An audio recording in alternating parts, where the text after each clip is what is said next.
All right, my name is Michael Meurer from Boston University School of Law, and I'm the moderator for the second panel. First, let me introduce folks on the panel. I told them it's very brief, so if they want to share any more biographical information, they'll have to do that themselves. We've got Cheng from Newegg, Peter Detkin from Intellectual Ventures, Robin Feldman from UC Hastings Law School, Doug Melamed from Intel, and Stefani Shanberg from Wilson Sonisini. So in the second panel, I'm told to get closer. In the second panel, we're going to talk about reforms that are tailored to NPE status. Specifically, we're going to talk about the IT domestic industry requirement, and we will talk about troll-specific fee shifting and bonding. More generally, we will discuss heterogeneous business methods and organizational forms among NPEs. We're going to talk about who is a bad actor, how do we draw lines, sorting the good from the bad, and the general question of whether it is worth targeting reform to NPE status. So we're going to start by talking about the ITC, and I've asked Stefani to give us a quick set of descriptive comments about the ITC domestic industry requirement, and then I'll offer up a series of questions for the panel. All right. Good morning, everyone. Given that the Stanford, New Mexico game started about 5 minutes ago, I really appreciate everyone being here to listen to me talk about the ITC's domestic industry requirements. So most people here are probably familiar with the Forum. The Forum is a trade agency, and it's intended to protect domestic industries against essentially foreign imports, but it's used much more broadly these days.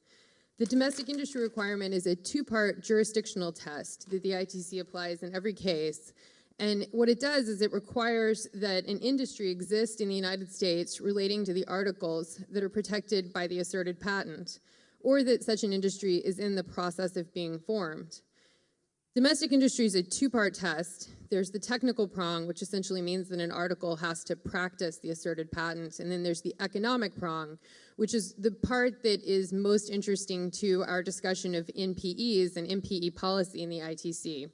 The economic prong requires that the article be exploited through significant investment in the United States.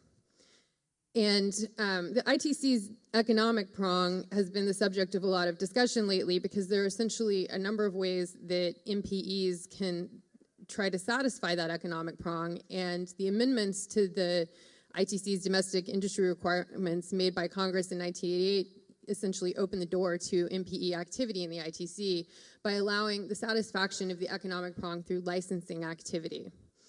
And there are a couple different ways, again, that you can prove licensing activity, one of which is through your own licensee's activities. So NPE licenses practicing entity and relies on the practicing entity's activities to satisfy domestic industry. That has its own issues. Frequently, they're relying on a licensee who doesn't really want anything to do with the process and isn't asking to have their domestic industry protected. But that's also the less controversial way to satisfy the domestic industry requirement. The one that really generates the most discussion and debate in connection with the NPE policy issues is satisfying domestic industry through licensing investments. So through spending money to license your patents, through spending money on litigation, through portfolio licensing. And that's the area where most of the debate currently rests. Okay, great. Thanks very much. So first question, I think we'll just work, starting here with Lee, and work across the panel. First question I'd like you folks to answer is the current treatment of the domestic industry requirement flawed? Should an NPE that's engaged in a selective licensing program that has enabled some productive activity in the U.S. be able to obtain an ITC exclusion order aimed at a firm it does not intend to license? So let us know what you think about that, Lee. I do think that it's flawed. I mean, it's a little bit of a broader issue, really, which is that the ITC, like many other forums that abusive assertion entities in organizations have targeted for activity, it's a place where it's far too easy just to file a claim and to just cost a defendant or many defendants a lot of money defending themselves against these claims with very little negative consequence.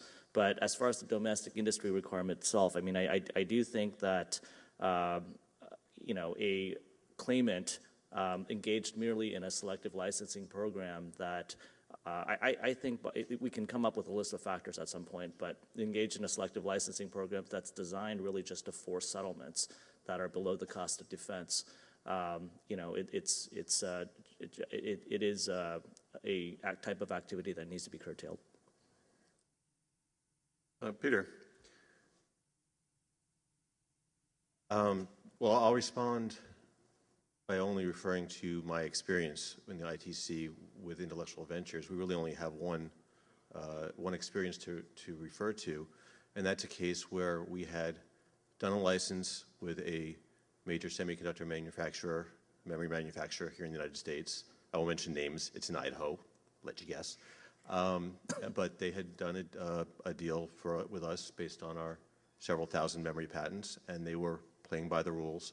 And there was an Asian manufacturer that didn't want to sign a deal with us, and that was not playing by the rules. And the U.S. manufacturer felt, and we agreed, that they deserved, that they were competing unfairly with that Asian manufacturer, and we filed an action in the ITC. I think that is exactly the type of behavior the ITC is designed to address. So I don't see at all in that instance what the concern would be.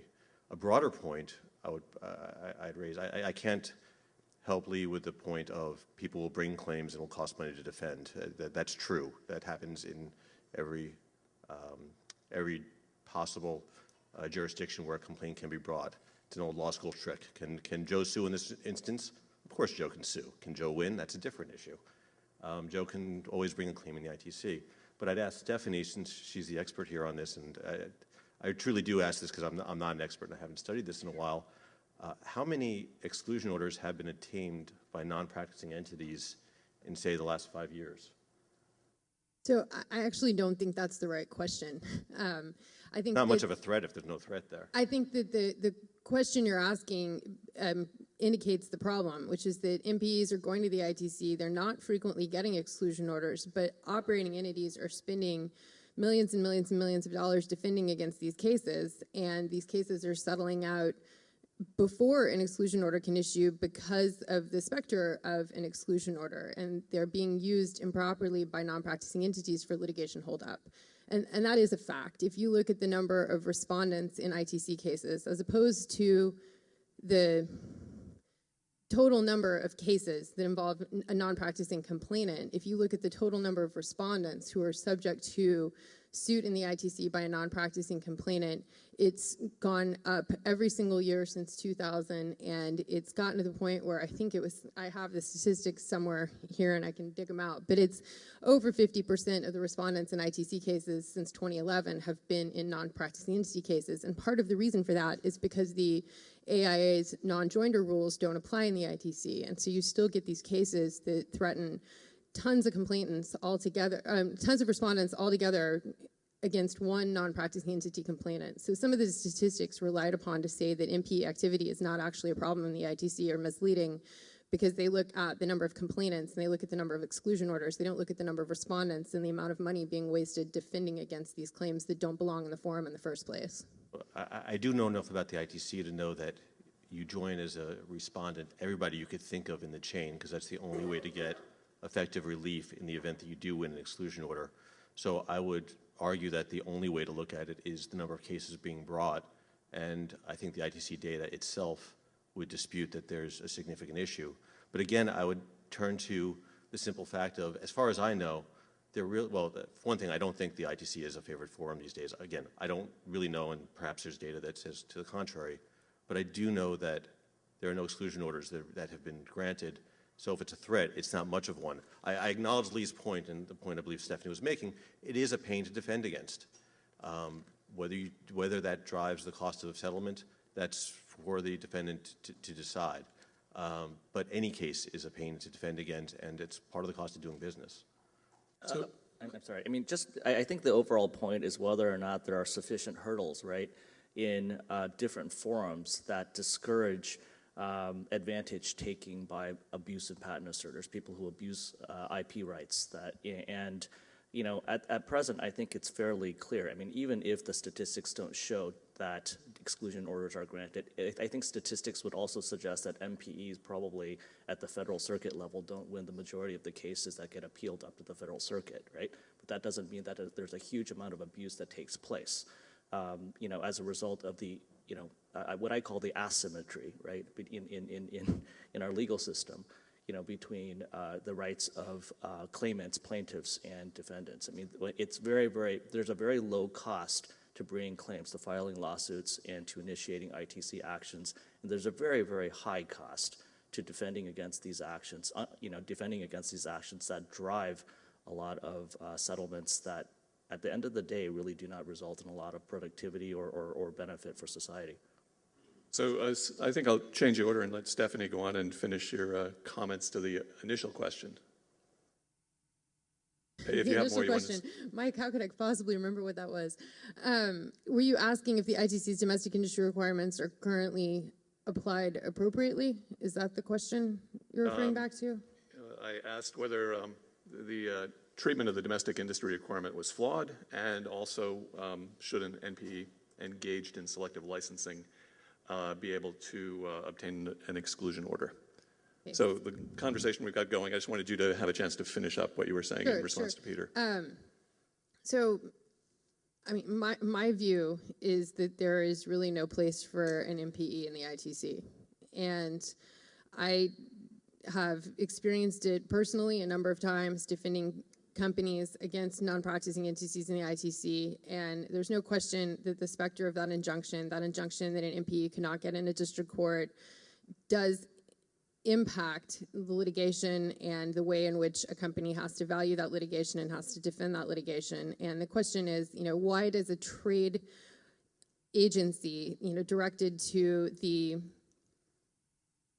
investigation of unfair acts in import trade, you know, need to be granting remedies to, you know, to a non-practicing entity who doesn't have an article that competes with the alleged infringing article in the United States. And, you know, I think that the ITC actually, I think the Commission gets it right pretty regularly on these topics. I think that's part of the reason why we're not seeing a lot of injunctions actually granted to non-practicing entities. The Commission recently found that there is an articles requirement for the licensing investments piece of the economic prong test, which means that in order to prove that you are entitled to jurisdiction in the ITC through licensing investments, you also have to prove that you've invested in an article that practices the patent. And that actually, I think, will even further curb the ability of non-practicing entities who don't have an article that they're protecting by the patent to go to the ITC and essentially forum shop to a forum where you're almost never going to see a stay pending a patent office proceeding. Now, I will note that the ITC has not yet seen a motion to stay pending covered business method patent review. So I think we're all curious as to whether or not the ITC will stay pending covered business method patent review. But the ITC is subject to abuse because it doesn't stay cases the way that district courts do. You're never going to get your case transferred the way that you might in district court. You have the ability to get an injunction. You have extremely broad discovery at your disposal. You can join as many defendants or respondents as you like. So, you know, I think the ITC is very subject to abuse, and I think the Commission's done a nice job so far of utilizing the domestic industry requirements as they're already in the statute, and also the public interest requirements, which we'll talk about, I'm sure, in a minute, to make sure that the Commission is available for people who actually need their powerful remedies but not abused. Great. Robin. In my view, there are two concerns about the domestic industry requirement, and they're related. The first is a question of whether you can use bad behavior to bootstrap yourself into a good position. So consider the following. Imagine that I have a patent and either it's not valid or I'm just targeting it at an inappropriate target. Because of the costs of defending against that, I may be able to extract some licenses from folks. Then with those licenses in hand, I could move to the ITC and claim domestic industry by either of the standards that Stefani was talking about. That to me is a problem. The second and related potential problem goes back to the notion of what's a domestic industry. Why do we have this to begin with? If you think about the concepts of domestic industry, we're talking about products. So if we are using the types of behaviors that we're talking about to drive activity, it is against the notion of why we have a domestic industry requirement, why we have this in the first place. The last thing I would say is that it is absolutely true that there's been much less NPE activity in the ITC than in other types of courts, but I also don't think that means we should ignore the ITC. In the game of patent reform, we've been playing catch-up ball all along the way for the last 5 years. It's worth trying to think ahead for where the next problems will be so that we can deal with them at a more nascent stage. Doug, any comments? Yeah, I think the elephant in the room, maybe for all the questions today, but certainly for this one, is the question of what is an NPE. And let me back up and talk about the domestic industry requirement. The statute is not very artfully drafted, of course, but I think the legislative history, even of the 1988 amendments, makes clear that what it's striving for is a test that says, look, if you have a domestic industry, the actual production of the articles of commerce, and even if the complainant is not himself a producing entity, but has created that production by a kind of ex-ante licensing program, then it satisfies the domestic industry test. I actually think that's not senseless. And the literal answer to the question, should an NPE that has a selective licensing program be able to get exclusion orders, I think is yes, under some circumstances. Imagine a company or a university that invents something and determines that the most efficient way to exploit it is to license somebody else, or maybe 2 or 3 others, to do that. Doesn't want to sell the patent, figures it can make more money if it stays connected to the technology. Maybe it has a lot of know-how to transfer, but it knows it's not an efficient producer. It seems to me that a patent holder that licenses 3 entities, and only 3, to exploit its patent ought to be regarded as satisfying the domestic industry standard, provided that it wants an exclusion order, not an extraction order. And by that I mean someone who goes to the ITC and says, I really do want to license this guy, I just want to get maximum money from him, is not, it seems to me, using the ITC and the exclusion order remedy for its intended purpose, which is to protect appropriate producers from inappropriate foreign competition. So the NPE who has a restrictive licensing program who says, look, I've decided the best way to exploit this technology is to limit it to 3 licensees, he ought to be able to get an exclusion order. But he probably, in exchange for asking for an exclusion order, ought to be prohibited from ever licensing the respondent until and unless, after a final determination by a court, he's lost his effort to get an injunction from a district court and an exclusion order and has no alternative but to license or permit infringement. I could even get behind that, but that's an extremely unusual circumstance. I mean, I haven't seen it yet. Most of the time when a non-practicing entity is purporting to protect the interests of its licensee wants nothing to do with it, because its licensee has essentially received a subpoena and has a subpoena in front of it saying, prove that you practice this patent, which isn't something any licensee who took the license, under threat of litigation wants to do. And then they're being asked to prove that their investment in infringing this patent is substantial. So, I mean, I actually think that perhaps to Doug's point, one rulemaking change the ITC could make is actual proof that the licensee is on board with the alleged protection of its domestic industry at the time of filing of the complaint. because what ends up happening in a lot of these cases is that the licensee doesn't get involved until they receive a subpoena after institution of the investigation, and then there becomes this big fight as to whether or not the licensee actually has to come forward with the enormous amount of evidence required to prove domestic industry in an investigation that it just doesn't care about. So what you're talking about is the argument that non-practicing entities make, that they belong in the ITC. You know, we're here to protect our licensees. But it's not, in my practical experience, typically true that the licensee is looking for that protection. But let me ask a question. Suppose we had the second requirement in my fantasy world, which is if you bring a case seeking an injunction or seeking exclusion order, you are prohibited from licensing the respondent. Why wouldn't that be a sufficient safeguard? Because clearly in that situation, the licensor's motive must be to protect the licensees because there's no other payoff for them. So, I mean, I certainly like that requirement. You know, I have a hard time conceiving within the ITC's current statute how it could force somebody to promise that they're not going to license. And I actually do think that they have the ability to ask for evidence from willing licensees, you know, early in an investigation. And so, you know, I'm simply suggesting perhaps an easier way to get to the same result. Although, frankly, if they had a way of making a complainant say, you know, I am not here to license this patent, that would be a better solution. I just don't know how they would do that. I'd like to take a different viewpoint, and I do so with some trepidation because Doug is the closest thing I have to a friend on this panel. But, Doug, let me change the facts of your hypothetical just a little bit. Instead of the university, in your case, deciding that 3 companies were the right to license, let's say they made an initial decision that 5 were the right, 5 was the right number. And after having licensed the first 3, a 4th just appeared on the scene. They licensed the first 3 for a 5% royalty, and a 4th appears on the scene and says, you know what, I'm going to go ahead and use that technology and not pay you that 5%. The owner is actually willing to license them at the 5% royalty, but the producer is not willing to pay that 5% royalty. Should they not be able to get an exclusion order in that circumstance? Go to district court. Sorry? Go to district court. I absolutely believe that you should not be able to go to the ITC under that fact pattern. District court is an option, but the ITC is there to prevent unfair competition, unfair importation. Isn't that an instance of unfair importation?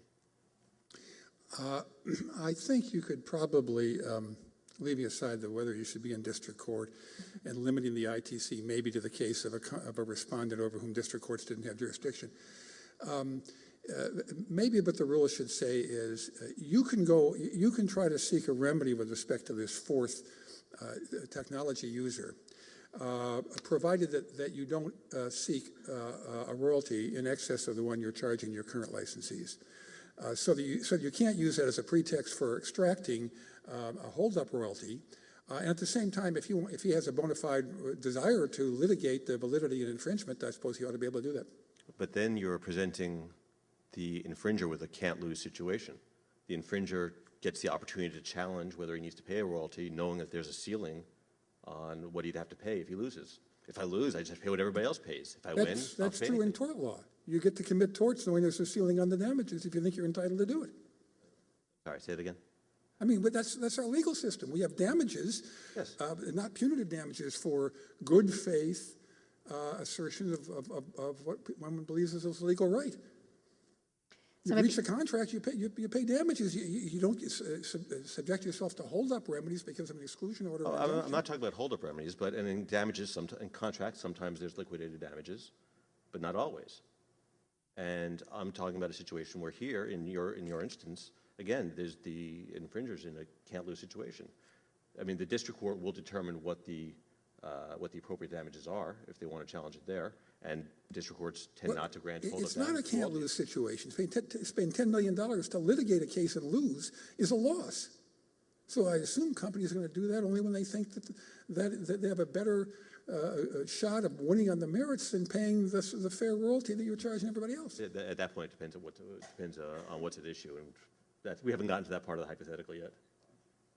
Well, Peter, I mean, I would ask how many instances like the one that you just observed, right, that you know of, in the ITC, has actually occurred in the ITC, because, Yeah, at the present moment, I think that we could fairly easily dredge up many concrete examples of abuse of the process at the ITC, where defendants are dragged into action simply just to extract some extortionary payment, including Newegg. We just dealt with our first ITC action this year, spent a couple $100,000 basically pounding a troll into submission there, but it still cost us a couple $100,000.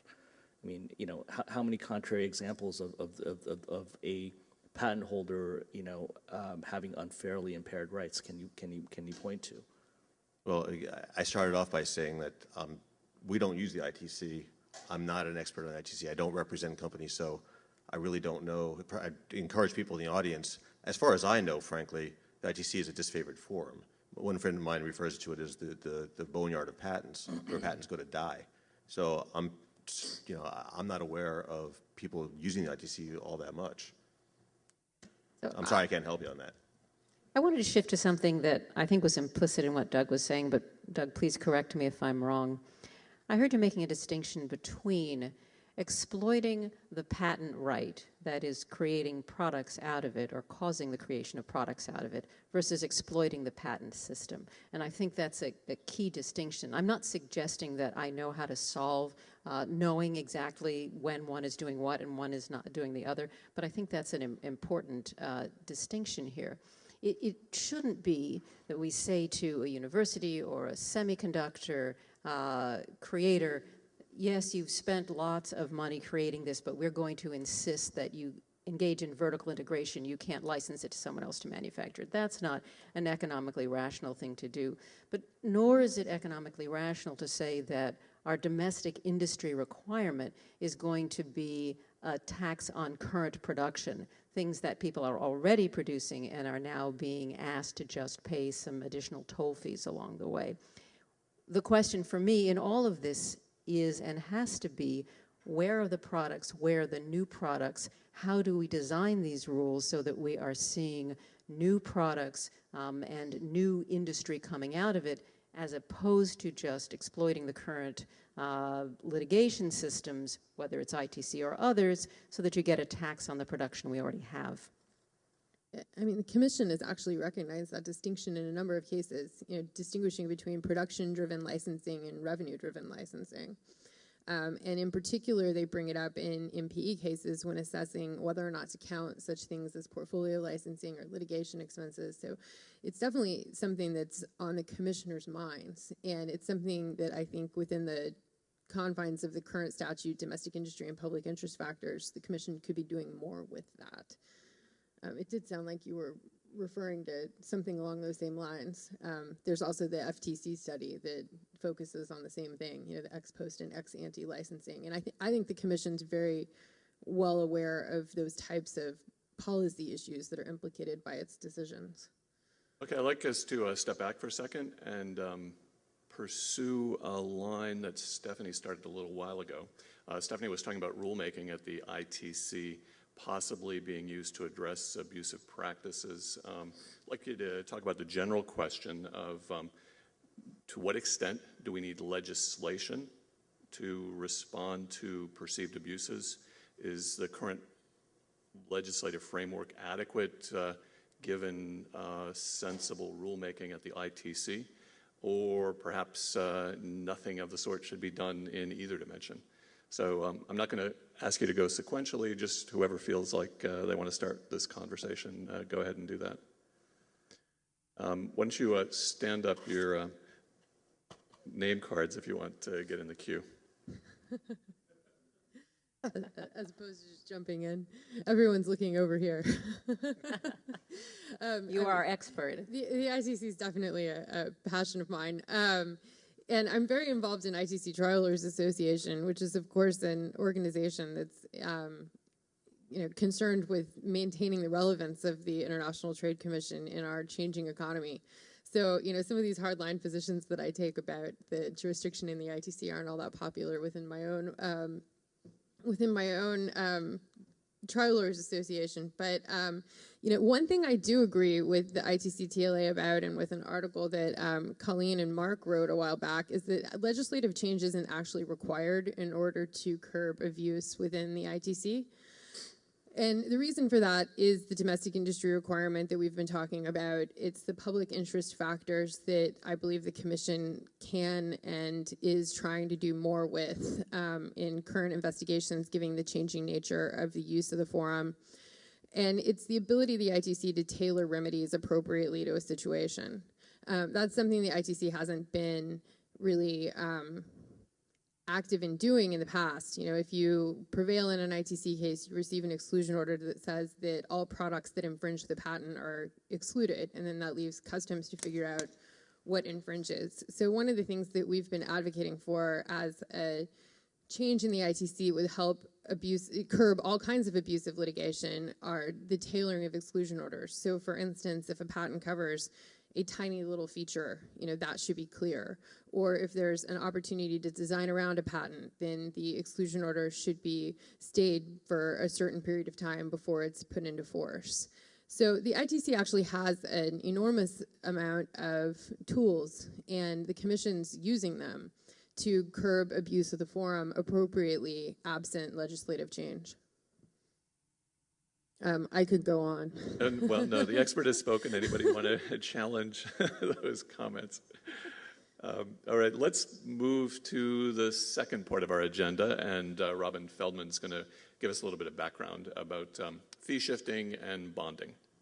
So this will focus on the legislative proposals that are in Congress right now, and I'm going to give a quick background on what they're focused on. Let me just turn off my invitation to join Stanford's internet. There are two problems with modern patent demands from non-practicing entities, and those are cost asymmetries and shell games. So in terms of cost asymmetries, it simply costs much less to make a patent demand than it costs to defend against it. So even if the claim is ridiculous, that is either the patent is invalid or it's targeted at an inappropriate target, it may be so expensive that it's simply more economically rational to take a license and to settle. This allows NPEs to extract settlements based not on the value of the claim necessarily, but on the costs that will be imposed by the process of defending against the claim. It's a problem for big and small players. So for small players, the problem is simply they can't afford to defend against it. For large players, the problem is even if I can afford to defend against it, that may not be the economically rational choice involved. So I've heard one tech company talk about the fact that it has repelled 6 lawsuits by the same NPE. It has won all 6 lawsuits, but it has cost them $30 million. That's not an economically efficient result. So the Patent Act says that one It is for the lawyers in the room. I, as an academic, I try to speak from a societal perspective, despite the students And I may lawyers be aren't part of training. society, so. Only one small part, and they should not dominate.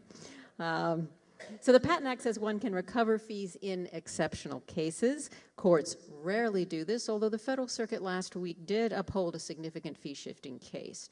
This is the cost problem.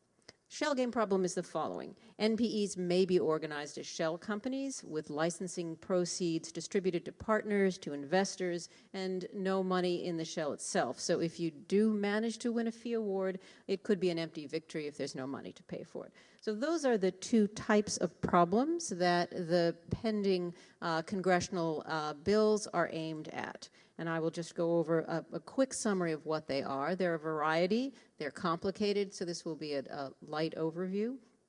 We have the Goodlatte bill, which is what passed in the House, and this says that the non-prevailing party pays the fee unless the court finds that the position and conduct of the non-prevailing party was reasonably justified in law and fact, or special circumstances such as severe economic hardship to a named inventor makes an award unjust. So that's the House bill. The House bill also has a joinder provision. Interested parties may be joined at the end so that if a non-prevailing party doesn't have enough money to pay, the prevailing party can make a motion to go after those who will be joined who can pay. There are a variety of interesting provisions in that, including that parties joined can avoid that by renouncing ownership or financial interest, in other words, becoming not a party of interest. And the definitions of party of interest also include those who have a right to enforce the patent, and those who have a direct financial interest, such as the right to be part of an award of damages or licensing revenue. Now, that's the House bill. The Senate, of course, is still debating in the Judiciary Committee, and there are a number of bills pending there as well. So there's Senator Cornyn's bill, which also has a fee shifting and a joinder provision. It's similar language to fee shifting, but it's slightly different, and I gather there's a lot of wrangling over every word in these definitions. It's also a full joinder provision, so it's not just if you lose at the end and can't pay. There's joinder from the start, and there are fewer exceptions and also fewer definitions of who can be joined. Senator Hatch's bill also has fee-shifting language. It's more similar to Cornyn's language, but slightly different. Some of the arguments have to do whether the showing that the position was unreasonable has to be both subjective and objective, and what the different standards might be. Senator Hatch's bill also has a bonding provision. A party can make a motion up front that the one alleging infringement must post a bond. And there are issues for the court to consider on whether that motion should be granted, and they include things such as whether the bond would interfere with the party's other activities, whether a patent holder is a university or a tech transfer organization for a university, if you're a named inventor or an original assignee, if you make a product, and if you can demonstrate that you have the resources to pay fees if they're awarded, or if someone else pledges and can demonstrate that they will pay the award and that they have the resources to do that. So these are generally the types of issues that are before Congress, and I'll now pass that back to Mike to open it up for his questions. Great. So I'd ask Robin to give me some brief descriptive comments, and there might have been a normative spin in there, but we'll get to the real debate now. And I'd like, first of all, point of information. Panel 4 is going to talk about litigation abuse and talk about fee shifting.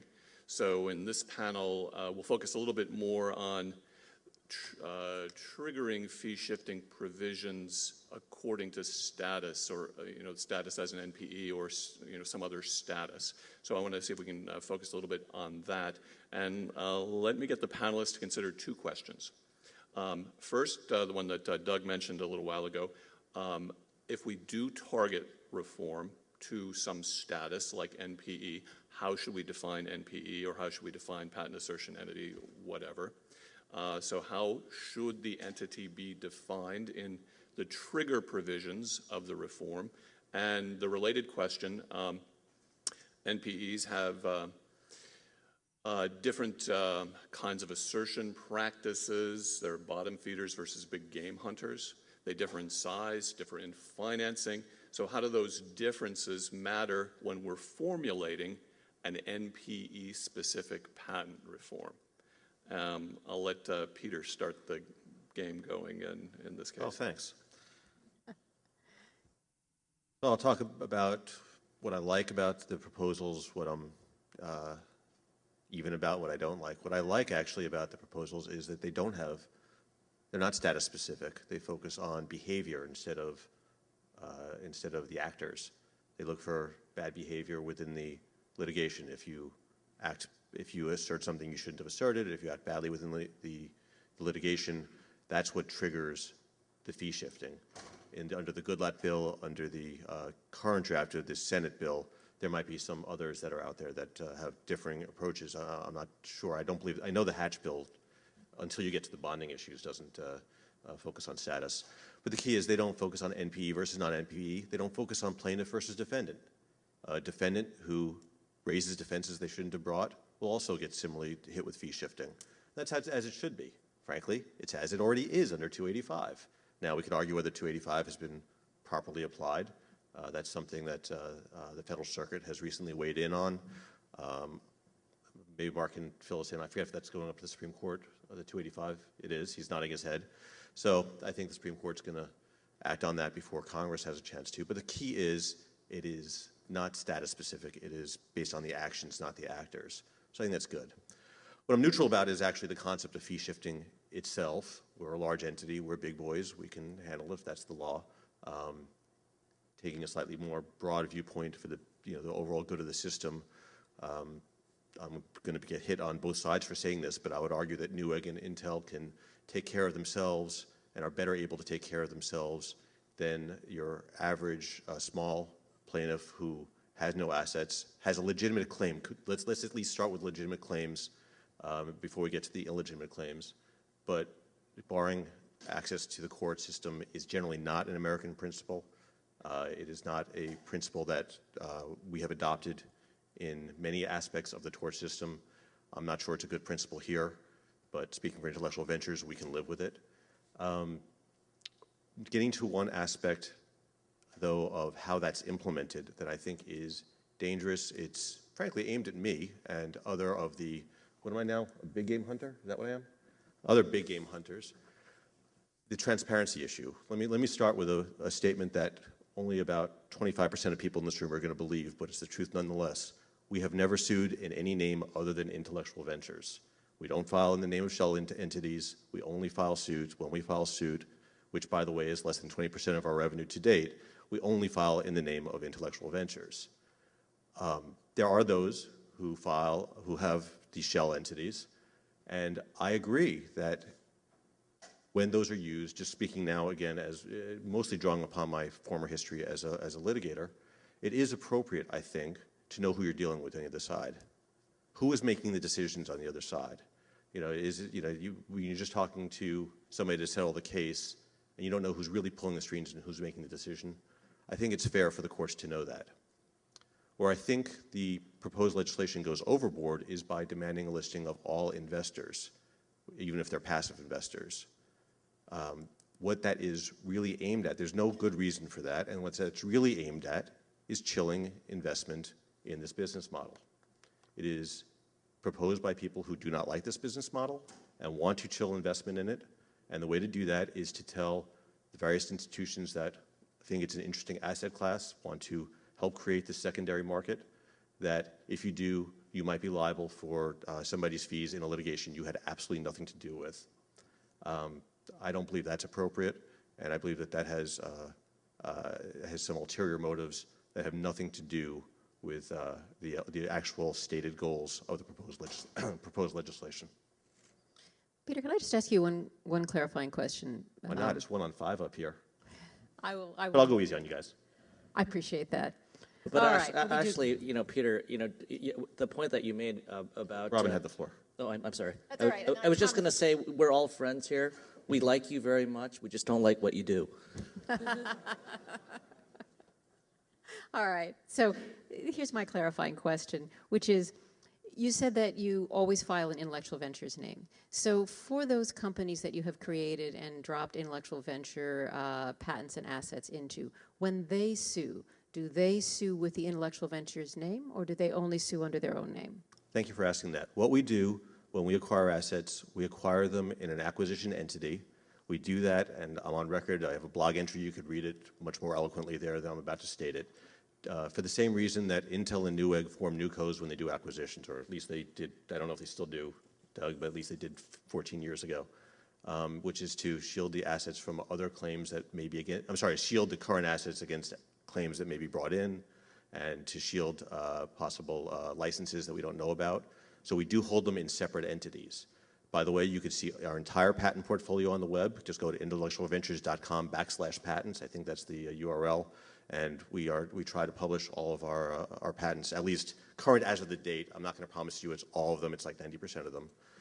But what we then do when we want to file a suit is we move those assets and their related assets, so parents, children, other pending applications, into, if we're going to file on any one asset within that family, we move it to an entity called Intellectual Ventures 1, if it's part of Fund 1, or, which is a detail you guys don't need to know. We move it into an Intellectual Ventures named entity, and the lawsuit is filed in the name of Intellectual Ventures. Sometimes it's Intellectual Ventures 1, sometimes it's Intellectual Ventures 2, but that's just an internal accounting thing.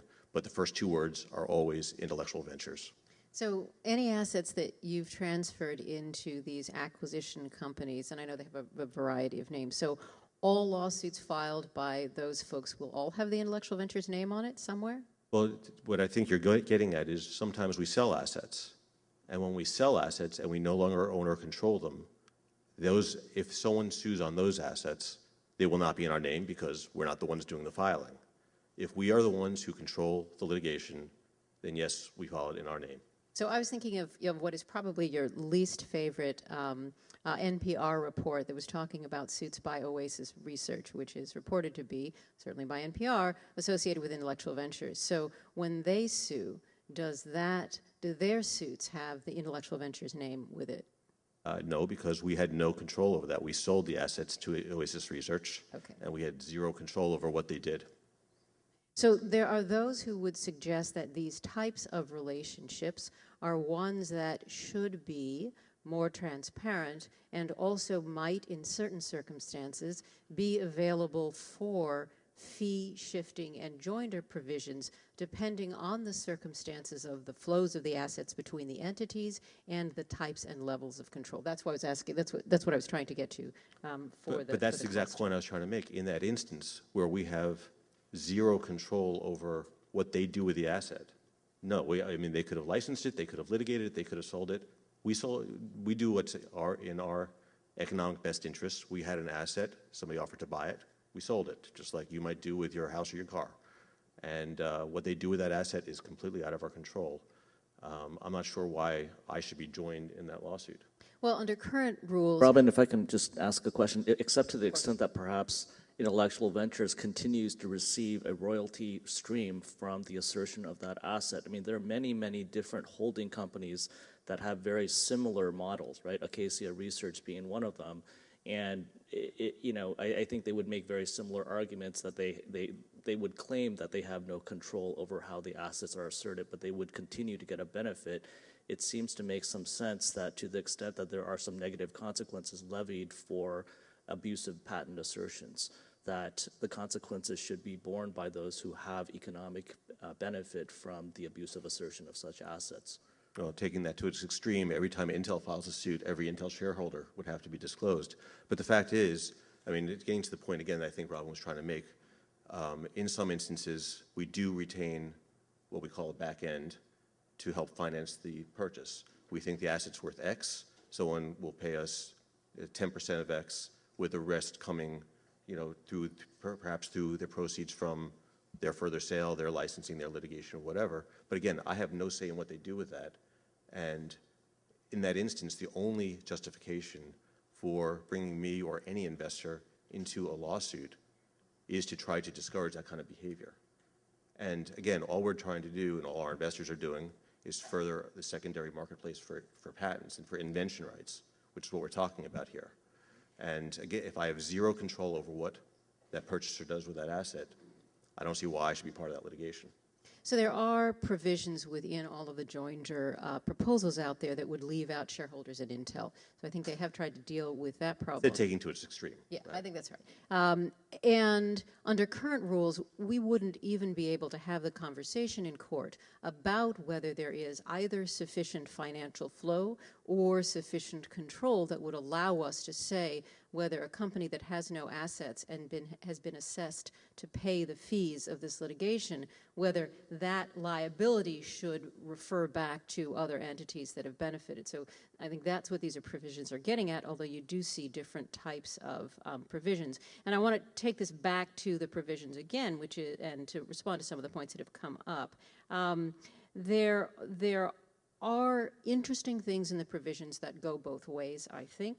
So one is that there is a reduction in the award available in some of these if the prevailing party has run up the fees in the case or behaved in certain types of behaviors that will run up the fees in the case. In other words, if I am a little inventor and I am trying to sue a big guy, and that certainly is a very tough thing to do, and the big guy is running up the costs so that that company at the end can say, you're going to owe us a lot, the court can reduce the fees based on that. So there are these, and there are other provisions in the differing fee-shifting approaches that try to deal with the little guy. There is also How is that different from 285? It's already on the books. That's 280. Well, first, 285 doesn't get used. 285 is rarely used. We just saw it used, but that's a grand new frontier. language of exceptional circumstances, despite what I might say when I'm writing amicus briefs as a professor, is difficult to fit within the notion that would reach broadly to this behavior. And I am pessimistic that courts will ever accept that exceptional circumstances reaches very much behavior, although hopeful, and I continue to argue that. So I think exceptional circumstances is a really narrow test. But I do think if you look, and I don't want to take up too much speaking time, I do want to pass back to others, but I do think if you look at the details of the provisions, they do take in mind the little inventor. They do talk about hardship to the parties being a key reason to, or the hardship to the party asked to pay, to simply waive and say, no, you don't have to pay the fee. So I think there's a consciousness there. So, Doug, I haven't heard from you lately. What do you have to say about the basic question? I'm not quite sure what the current pending question is, but a couple of thoughts. Look, I think the case for fee shifting is pretty strong, for reasons I'll get to in a second. But I also think it probably ought to be two-way fee shifting, and not just having the patent holder be exposed to possible fee shifting, for two reasons. One, I think it's a political matter. It's not going to go anywhere if you don't make it two ways. Secondly, I think two-way fee shifting really answers a point that Peter raised earlier, and that the NPEs and others in their camp have make over and over with respect to a lot of the kinds of arguments that I make, which is, but what about the technology user who is abusing the system? He's playing catch me if you can. He has no intention of paying a royalty until he's run out the string, even though he knows he should. He's not coming to the table. Don't we need some leverage of an exclusion order, an injunction, or something over him?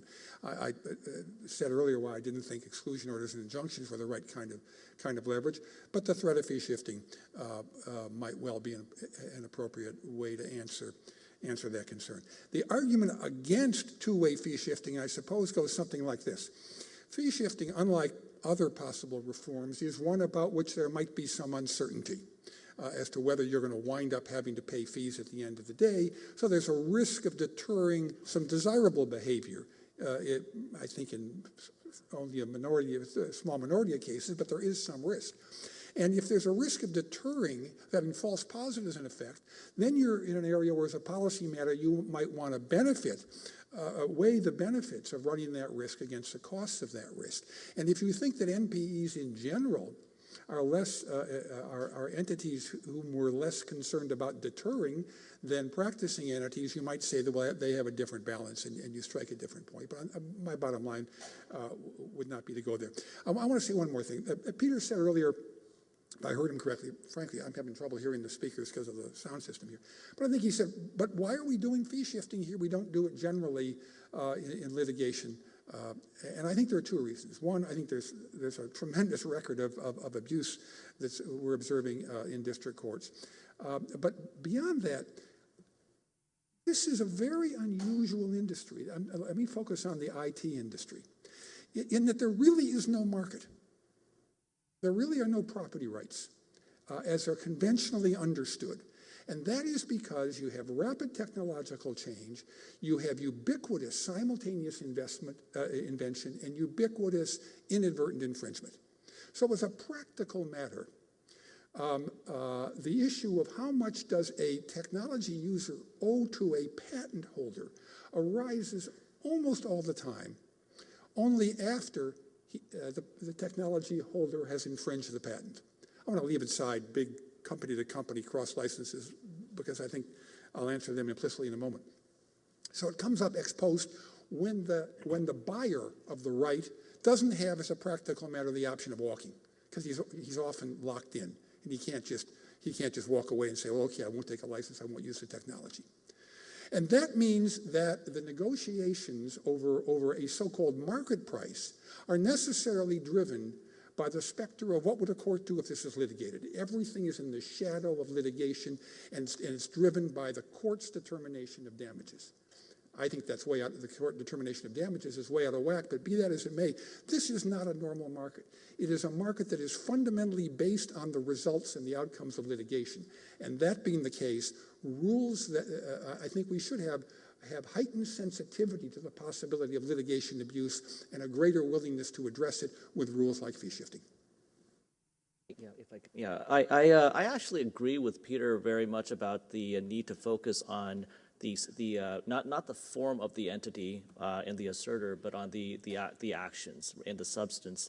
I'm not terribly optimistic as a practical matter about any of the fee-shifting legislation's ultimate ability to be able to curtail abusive patent assertion, simply because it's just far too easy to circumvent even a successful fee-shifting application by a defendant. I mean, we ran into that problem ourselves in a case where we and a bunch of other co-defendants took a troll called Calora Systems into up to the federal circuit. Their patent got invalidated, and we actually won our costs, $330,000 of costs, and then Calora files for bankruptcy, right? So, it's just far too easy to take these shells. I mean, and it's the design of the abusive patent assertion industry to ensure that they have a model that allows them, for example, to distribute all the settlement monies out as quickly as possible, and to shield themselves from the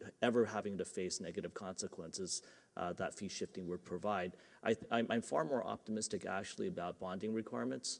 Where to the extent that a plaintiff at a certain level of litigation or in a certain, various venues can obtain what appears to be significant relief, that they would actually have to put up some sort of bond to ensure that should the ultimate adjudication or outcome of that claim be unfavorable to them, that the defendants can be made whole. I mean, I actually think that creates some level of symmetry that presently doesn't exist, that also tips the balance very much in favor of plaintiffs.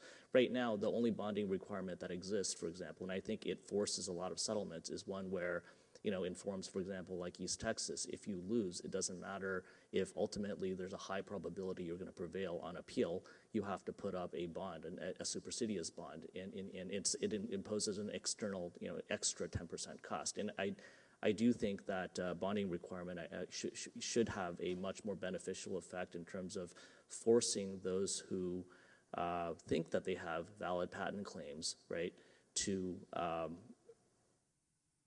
put something up in order to validate those patent claims. If I could comment on something that I heard Doug say, and like Doug, I'm having a little trouble hearing, but I completely agree that this market is a bizarre one, in the sense that litigation as a price discovery mechanism is unheard of in just about any other market. But that's pretty much what we have here. But sounding a hopeful note, I do think, and obviously I'm a little self-serving here, but I do think that the rise of a secondary market will help smooth that out. And I'm hopeful that companies like ours will help us get away from that being the market driving phenomena. And I encourage you folks to think about it that way. And because all too often for some reason, this seems to take on almost a religious fervor. But if you think of it as an asset subject to all the other issues that other assets will have, and with a growing market, I think that we'll get away from having litigation set the price and having the market set the price. So the rest of the panel, pick up the comments that Lee and Peter just made. So do we need to worry about chilling or distorting a secondary market for patents as we get eager to implement some kind of NPE patent reform? And Peter's comment was pessimistic about any real utility coming out of fee shifting unless it was coupled with bonding requirements that are significant. So rest of the panel, are you optimistic? I said Peter, but I meant Lee. Okay. That's right. Anyone? We're very similar. So. Yeah, right. Anyone else on the panel have any thoughts about the two issues? Ultimately, is there going to be efficacy to these sorts of fee shifting plus bonding reforms, number one? Number two, should we be worried about a threat to secondary markets for patents? Well, I'm going to answer the second question. First, I think a little bit, but not a whole lot. As to the second question, the SHIELD bill, as I recall, was written to apply only to someone who was not the original inventor and was not himself practicing the patent. I think laws like that do threaten the secondary market because naturally they mean there's no point in buying a patent unless you're going to exploit it. But other rules aimed, and by the way, I think that would be a very undesirable outcome, not only because it would deny patent holders who are not in a position to monetize their patents an opportunity to do so through the secondary market, but because it would severely disadvantage practicing entities who now accumulate thousands of patents in order to engage in barter as a way of fending off patent assertions against them by other practicing entities. And the way you do that is you get patents that read on the other guy's products, not your own, so that when he comes to assert against you, you can say, basically, let's just call it even, we have a cross-license or something. So I think you do want to have a secondary market, and I think you want to allow people to assert patents or threaten to assert patents that they're not practicing, which is one of the reasons it's very hard to define what an NPE is, because when you do that, of course, you're acting like an NPE. But I think if we use other definitions of NPEs and try to just go after the rapacious monetizer or the former partner at a law firm who goes out and buys 2 patents or something, the answer is I think the secondary market is now so active, including by the involvement of practicing entities, that from the standpoint of the patent of the inventor who wants to find a way to monetize his patent, he's not going to be harmed. So, I mean, from my perspective, as a practitioner who represents, companies from pre-A-round startups through, Fortune 100 companies, I really think the crux of the problem is frivolous claims. And I think we all agree on that. So, I mean, I think it's the trolley behavior. It's the behavior of someone who's going out and trying to extort money as a result of what it costs to defend these cases that is the real problem here. So no matter how you define NPE, no matter whether you have one-way fee shifting or 2, the behavior we want to deter is frivolous claims. And, everyone on the panel has described a number of instances in which claims can legitimately be made by all sorts of different types of entities. But the ones that I think are the biggest problem and the ones that we should be focused on solving are those that are very weak and that are being settled and that are causing companies to make what I'm not at all ashamed to call extortion payments in order to avoid the cost of litigation. Personally, I think that two-way fee shifting is fine. I'm a fan of fee shifting because I find that the most frustrating aspect of my practice is that occasionally we are part of the problem. We feel like we are part of the problem because our fees are so substantial for a small company trying to defend a patent claim that they end up settling something that they really should not. For a lot of my clients, fee shifting isn't going to do a darn bit of good because they don't have the resources to go through a trial and a decision on the merits before they're awarded their fees. For other clients, and I'll give you an example from last year that I love, I had this small startup come to me after they closed a substantial A round, and their 25-year-old CEO, inventor, MIT grad, entrepreneur says to me, I want you to file a declaratory judgment complaint against this patent troll who keeps bothering me. And I want you to say in the complaint that we would rather spend our hard-earned venture capital funding on litigation than extortion. And we toned that down a little bit when we filed that complaint. And this is a client who had the resources to fight that case, but for the fact that the settlement offer on the table was such a small fraction of what it was going to cost us to get through the end of the case. So had fee shifting been a possibility, I actually think these guys would have seen it through and they would have prevailed. It was a frivolous claim that they had to pay to settle, just given the economics of litigation. So from my perspective, it's the frivolous cases that we need to be thinking about. It's the trolley behavior, the hundreds of letters, the ones that go to the small companies that are just looking to extract a small payment because they recognize the cost of defense is too great for these companies to actually fight back. Stephanie, I think I know who that client was. I'd encourage him to spend a little bit of money on an IPR instead of paying the troll off. But, so I think one of the questions that was asked earlier that I'm not sure anybody on the panel tackled, and I'd like to take a shot at it, is, how you define what abusive patent assertion is. And this is something I've actually killed some brain cells over. And, I think people talk about frivolous claims. I think certainly there are a number of patents, quite objectively, that can be described as very poor quality patents. I think any entity that asserts poor quality patents can be considered an abusive patent asserter. I think the other type of activity that should be curtailed is the activity where even a patent that may not be a poor quality patent, when it's asserted, when there's a premium that's demanded, right, from the patent holder, that is not based upon the intrinsic value of the patent, that's not based upon the value any value that the patent confers on society, or value that the patent could confer upon the defendants or defendant class, but instead upon the fact that the cost of defense is too high. I think that also is an abusive patent assertion.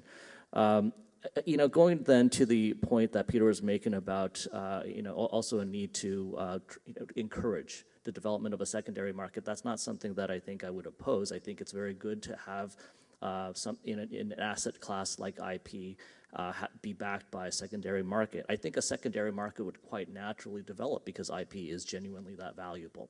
The challenge that we've faced in the current environment is that the asymmetry and deficiencies in law right now have created a very, very speculative environment where patent rights and IP rights may presently, I think, be significantly overvalued, and they're generating premiums based not, again, on the intrinsic value of the IP rights in terms of the benefits conferred on society, which I think underlie our intellectual property rights regime, but again, on the cost of defending against these actions. So, I do think that there's a present need to reform, to make some corrections, right, to the valuation of these assets, and the secondary market will develop. Well, if I can make just a few points. One, on the definition of troll, I can speak with a little bit of authority here. It was originally intended, kind of what you were talking about, to talk about people who took overbroad patents, asserted them broadly across an industry looking for nuisance value settlements. And actually, Randy Rader kind of took me aside one day and said, why don't you just say it's people who are gaming the system? And he's right. I mean, he said people who are gaming the system and asserting patents for more than they're really worth. And that's probably the best definition that I've heard. And again, I think I can speak with a little bit of authority there. On the other comment on the development of the secondary market, I'd point out that there was no secondary market until about 12 years ago. When I was at Intel, I had a budget, this is before Doug's time, I had a budget of something like $8 to $10 million to buy patents, and I thought, I'm on top of the world because I could buy anything I want with that kind of money. I mean, today that wouldn't make a dent in a single. There was just a deal yesterday. Lenovo bought $100 million worth of patents from Unwired Planets. Those kind of deals were unheard of back 10, 15 years ago. Oh, you didn't hear about that one? Ouch. Yeah. But, frankly, we created the market, and maybe you haven't noticed, but we're not universally loved by everybody for creating this market. But we agree, it's got to continue to develop, but it ain't going to happen easily. Maybe these reforms will help smooth the path to a secondary market, but that's the concept that there should be one is not one that's universally accepted. Finally, a prediction for you. You don't like what I do now? Pass fee shifting. I promise you, with all the best intentions, people will try to carve out, how individual inventors and small entities should be able to have their day in court without having to post a bond or show who's going to pay for it. But I promise you, just like what happened with the AIA, I'm going to get more people looking to sell me assets at cheaper prices than before. I'll be fine, but the market will suffer, and I'll have even more assets at my disposal. So that last comment by Peter, I think, leads to the last question I want to ask. Where do you want to place your emphasis? If you could control the direction of patent reform, would it be on generic patent reform? Should we wait for Supreme Court decisions on abstract idea eligibility, fee shifting, 112B? Should we wait for the AIA mechanisms that allow enhanced review at the PTO to play out? Should we wait for other PTO reforms, or do we really need to push right now for reforms that are directed to gaming or to frivolous litigation or to particular abusive tactics? What's really important here? Doug, go ahead. Well, if you leave political realities aside, I look at it this way. What we're talking about when we talk about trolls are basically opportunists, ill-defined opportunists who take advantage of more fundamental flaws in the patent system. And the way to deal with the problem is to deal with the fundamental flaws. So what would I do? I would change the law so that there were fewer patents, raise the bar for obviousness and novelty, so we have fewer crappy patents, and also address the issues talked about the earlier panel about the breadth of claims. Secondly, I would change the law about damages. We have a world in which damages are now calculated by courts with reference to licensing transactions that themselves were derived from a prediction about how courts would rule in damage claims ex post, after the fact, when people are locked in using meaningless criteria. We ought to start over with an appropriate conceptual approach to damages. It says damages ought to be the incremental ex ante value of the technology over the next best alternative. So then you'd reduce the inflated pot of gold that patent holders are chasing, and you reduce the number of crappy patents they're using with which to chase it. And then thirdly, although it's been the focus of this panel, I actually think it's probably the third in terms of importance, is you'd want to go after abusive tactics. You know, the patent holder who sends out letters to all the mom and pop stores and tries to extract money from them because they don't have the sophistication or the resources to realize that their claims are very weak. But those would be the three, probably in that order. Great. Robin? So I think those are wonderful suggestions, and I don't want to go back over those. I want to talk from a slightly more theoretical perspective. I agree with Peter that they've created a market. It's a new market. And the secondary market for patents has the potential to have positive economic effects. You could see, in theory, inventors matching with those who would turn those inventions into new products. That would be a very positive economic good. It is not, however, what we are seeing right now, where opportunities for anti-competitive behavior are rampant. And as I mentioned before, it appears to operate primarily as a tax on current production rather than an encouragement for any new production or new innovation at all.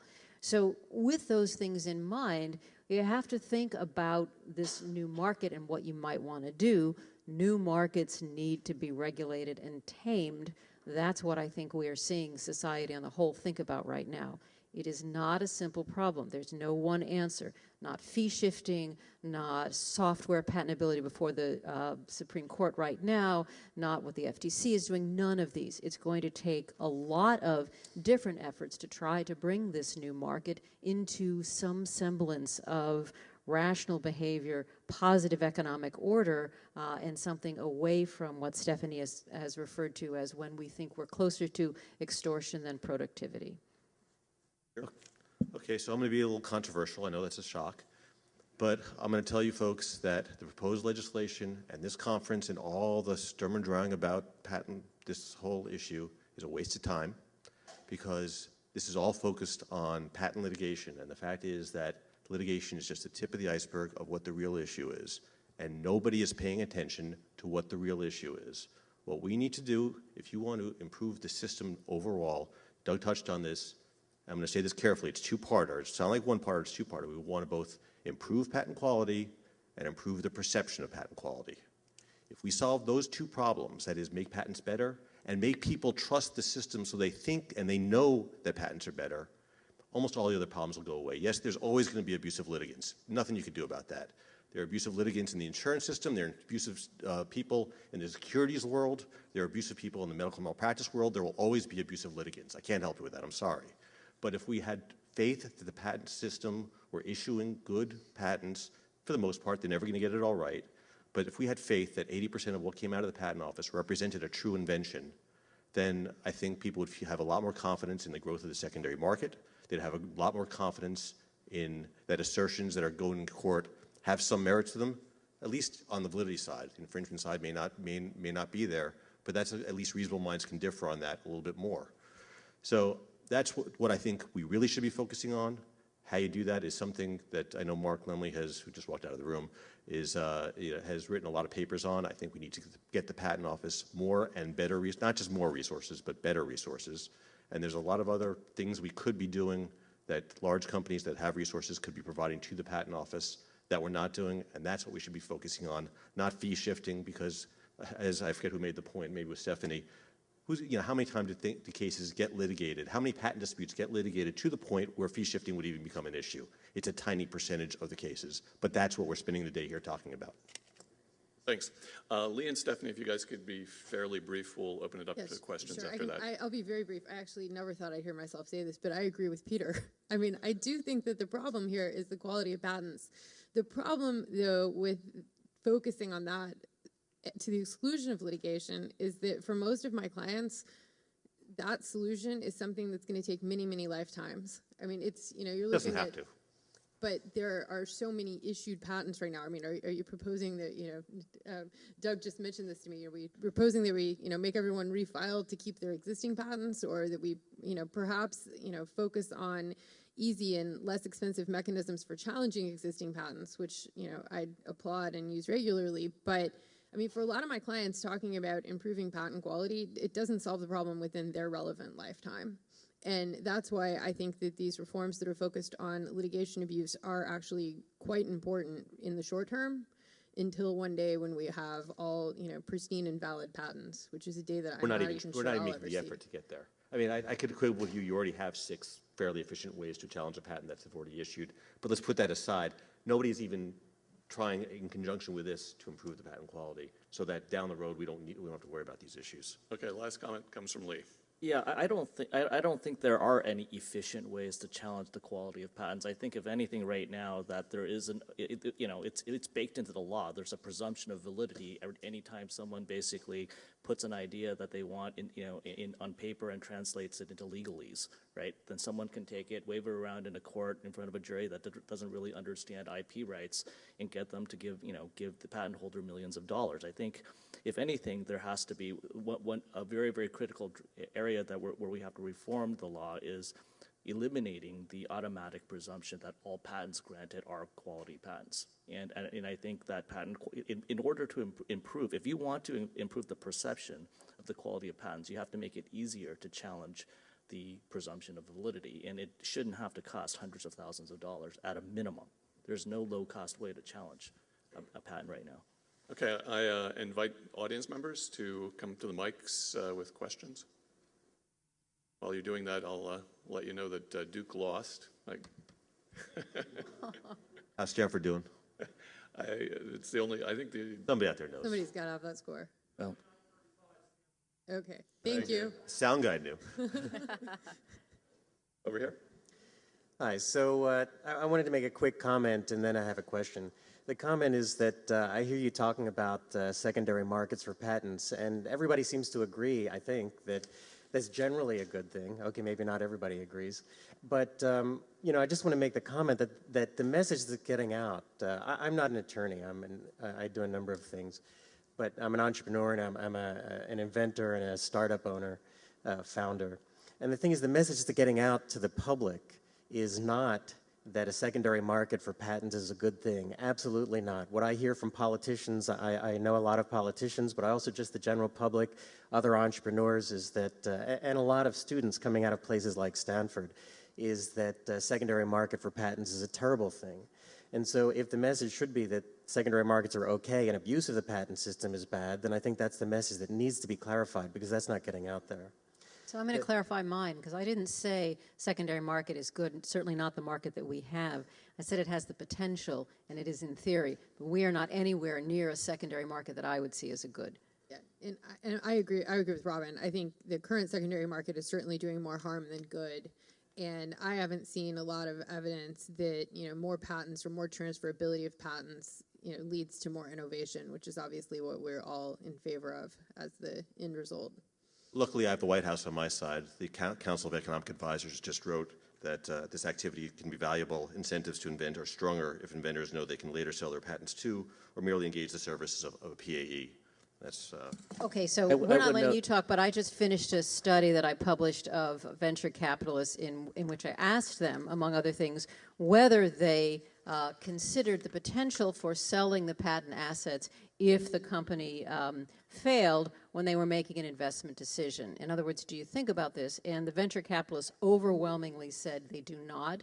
And their comments, some of them were just shy of, "Are you out of your mind?" The point is they don't think about that particular line, and so therefore but yet they it's sell not to me. driving venture Go figure. capitalists. Yet I buy from them. Because there's money to be made presently, and Yeah, I would that's note, kind of- I would it's note, called capitalism. No, I would note that and there's good capitalism and advantage-taking capitalism. And I would note that the statement that you just quoted said can. It didn't say it always did. No, and I it didn't clearly suggest doesn't it. right now. I didn't suggest that that every aspect is good.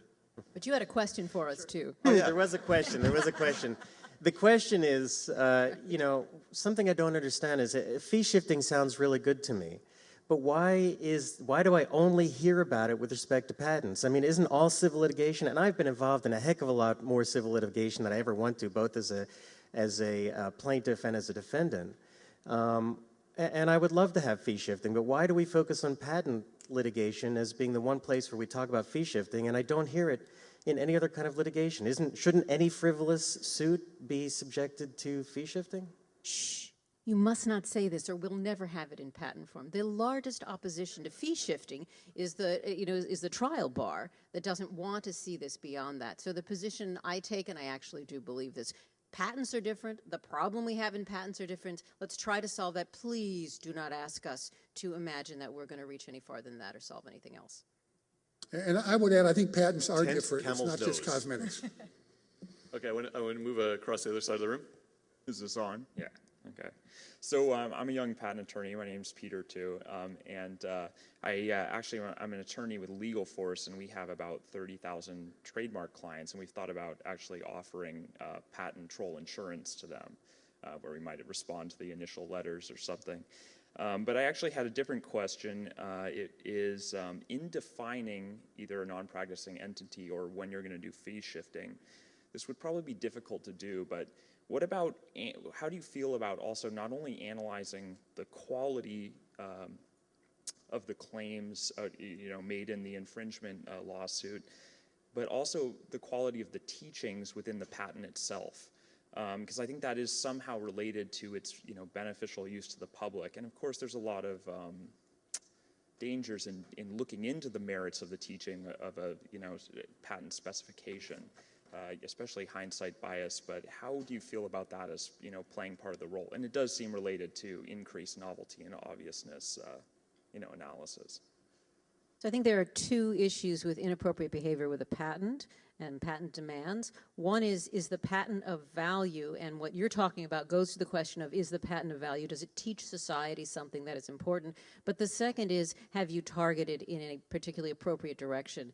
And so I would have a problem with your proposal because it doesn't consider this other part, which is you may have an incredibly valuable patent. You've taught society a lot, but now you've gone and targeted at people that are inappropriate. That, I think, is a circumstance in which there should be fee shifting regardless of whether you contributed something to society. We're here. I'm not even going to call this a question because it really isn't. I just want to say that I think what Mr. Detkin was saying is absolutely correct. I think that all the reforms you're talking about, at least on this panel, are really ones that are going to operate to the advantage of larger entities as opposed to smaller entities. The things that you were talking about, Professor Feldman, where there might be some protection for smaller entities, I think are going to be essentially inconsequential. I think they come too late in the game. I think if a plaintiff has a patent, they're competing with a larger company, they're going to think not once, not twice, not 6 times, but probably 10 times before filing a case against a large incumbent, even if they have a good patent, because it's going to be too risky. And I think the standard that you should be considering in all these discussions is not whether these mechanisms that you're talking about, whether it's fee shifting or bonding or holding financially responsible parties accountable. You shouldn't be asking yourselves whether or not these are good things to do because you think there are patent trolls out there. That's the wrong question. You should be asking whether these are fair principles that are generalizable across the legal spectrum. You know, if you want to hold financially responsible people accountable, then why aren't we doing that for tobacco litigation? Why aren't we holding that for, you know, torts? If you think about it from that perspective, I think you would come to really different conclusions. Sounds good. Sounded like a question to me. It sounded like it might have been directed to Robin. I think so, actually. So maybe I'll ask a question with a question, or maybe a non-question. Must be Jewish. It is. You know, for those of you who aren't part of the tribe, I mean, they teach you early on in Jewish day school that you always answer a question with a question. So here is my question for you, which is... Mine wasn't a question, it was a comment. Oh, even then better. I'll answer it. It's right. It is even better answering non-question with a non-question. So, from the small inventor's perspective, from the perspective of the type of problem that you have just identified for us within this system, how would you craft a fee-shifting provision? I wouldn't craft, if your question is how would I solve this problem? Solve your problem. I think actually, I'm sorry, Mr. Melamed? Got the name right. Forgive me if I mispronounce it. No, I think the fundamental problem that no one's really owning up to is the one-size-fits-all patent structure that we have. It's not a question of having good patents or having bad patents. It's having patents that go through certain levels of scrutiny or more heightened levels of scrutiny. You know, Professor Lemley has essentially said we should have different rules for the pharmaceutical industry as opposed to the computer industry. I think that's wrong.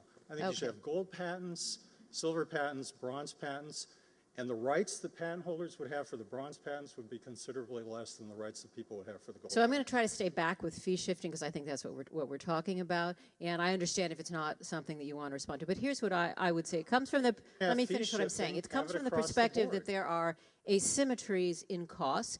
You have identified a problem that might happen with asymmetries in costs for a smaller party. That is, I can't afford to put my particular patent forward, claim the rights that I have because the costs of the system itself are going to redound against me. So the question that I would leave for everyone in the room would simply be, how do you think the best way is to solve the problem so that the asymmetries that are out there bring the right behavior we have so that neither sets of parties can abuse the system in a way that brings unreasonable claims or that stops unreasonable claims? What do we do so that the costs are reasonable for all the parties that are within this system? I'm going to send this back now to Mike if you want to go to Right. questions. I think across the room, one more question. It better be a good one because I think that's the last one that we'll have time for. I'll do my best. Pressure's on. This is a question about transparency, and so you might guess it's directed at Peter. So I read Professor Feldman's paper about the shell company issue a while back, and it had everything in it except the actual list. So I decided to go and recreate the list, and I found 2,357 shell companies that are tied to intellectual ventures. So you said that you've published the list of actual patent holdings. Why not publish that list of shell corporations? Well, I mean, how does keeping it hidden improve patent quality?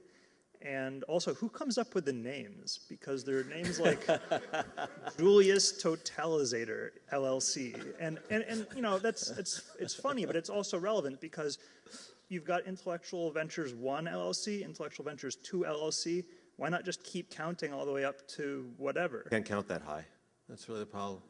No, we have a team of experts who sit in a darkened room and come up with those names. There's actually a real secret algorithm there. Whoever cracks it wins a prize. I thought it was your kids and my kids sitting together and coming up with the You'd names. think it's actually mostly darts. No, the names are irrelevant. I don't know where the names came from. Can I make a 30-second comment? All right. Sure. Why not? As Peter will attest, I've been in the secondary market business as long as... I've been in the secondary market business a long time, and whenever I hear the term market, I kind of shudder a little bit because, yes, it is a market. The question is it an efficient market? Is there price discovery? Is there liquidity? Now, it can be improved a lot, but part of the uncertainty in the market arises from the nature of the asset. So this is not like real estate. This is not like stocks. The idea of comparables are a little elusive. So keep in mind when you're talking about this as a market that not all markets are created equal, and this one has some structural uncertainty in it, and that centers around the concept of valuation. In my opinion, valuation will never be an art, will never be a science. notwithstanding that some people are in the valuation business. So don't look at this as a highly efficient market, because to some extent it will never be. Okay, we got the point. One last final comment, anyone? Well, let me answer the question. Lee and Peter, I think. Lee, then Peter? Okay. No, All right, let me just quickly answer the one question comment on Ron's. One, no, it's not an efficient market, and it will never be a perfectly efficient market, but it can sure as hell be more efficient than it is right now. That's to your point, Ron. To finally answer the question, you shudder at the term market, I shudder at the term shell corporation. We don't use shell corporations, we use acquisition entities. There's a big difference. And I don't know why people only wanted to know the name of our acquisition entities because they wanted to know the identity of our patents. We've now published the identity of our patents for the most part. And again, I only say for the most part because I acquired some today. I don't know when they're going to make it to the web, but they will. Don't excoriate me if you can't find every last one. 90% of them are there. I don't know anybody would want to know the name of, effervescent digitalizer or something that's associated with it. All right. This is a great discussion, and I hope you will continue it, but you are going to have to continue it off of the panel. Please join me in thanking the panel.